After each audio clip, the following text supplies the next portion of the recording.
শুধু পরিশ্রম না, ভাগ্যটাও জীবনে অনেক ম্যাটার করে। নমস্কার বন্ধুরা, আমি অর্পিতা স্বপ্ন আলিঙ্গন চ্যানেলে তোমাদের স্বাগত জানাই। 6:30 ঘুম থেকে উঠে প্রথমে আমি আমার বিছানাটা পরিষ্কার করে নিলাম। আমার ছেলে আমার সাথে সাথে উঠে গেছে, তাই এগুলো পরিষ্কার করতে পারছি, না হলে বিছানা হয়তো একটু পরেই পরিষ্কার করতাম ও ওঠার পর। কালকে রাতে কয়েকটা বেডশিট পাট করে রেখেছিলাম, কিন্তু সেগুলো আর ঢোকানো হয়নি, মেশিনের উপর পড়েছিল, সেগুলোই দেয়াল আলমারির ভিতর ঢুকিয়ে দিলাম। আগে বর্ষাকালে পাখা চালাতেই হতো না, আর এখন দুটো করে ফ্যান চালাতে হচ্ছে। যত দিন যাচ্ছে মানুষগুলোর সাথে সাথে যেন সবকিছুর পরিবর্তন হচ্ছে। কিন্তু কালকে রাতে পাখাটা চালাতে গিয়ে তারটা নষ্ট হয়ে গেছে। ওমের পাপা বাড়িতে না আসা পর্যন্ত এটা ঠিক হবে না, তাই ওটা তুলে রাখলাম সানসেটে। বাসি কাজকর্ম সেরে চলে এলাম রান্নাঘরে ছেলের খাবার করতে। 8টার মধ্যে ওর খাবার রেডি করতে হবে। আমি এক এক দিন আমার ছেলেকে এক এক রকমের টিফিন বানাই। ছোট মানুষ একদমই খেতে চায় না, যাতে ও ভালোভাবে খায় তার জন্যই এটা করা।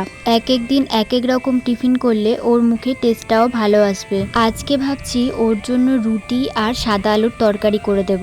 রাতে তো রুটি খায়, আগের দিনকে একটু আঠা বেশি করে মাখিয়ে ফ্রিজে লেচি করে রেখে দিয়েছিলাম। সকালে উঠে লেচিটা বেলে নিয়ে রুটি বানালাম আর একদিকে তরকারিটা বসিয়ে দিলাম। এতে করে তাড়াতাড়ি হয়ে যায়, যাতে ওর সময় মতো খাবারটা দিতে পারি। আমি সব রান্নাই মোটামুটি ভালোই পারি, কিন্তু অনেক চেষ্টা করার পরেও রুটিটা আমি ভালো বানাতে পারি না। অনেক চেষ্টার পর এখন মোটামুটি কাজ চলে যায়, ভালো হয় না ঠিক।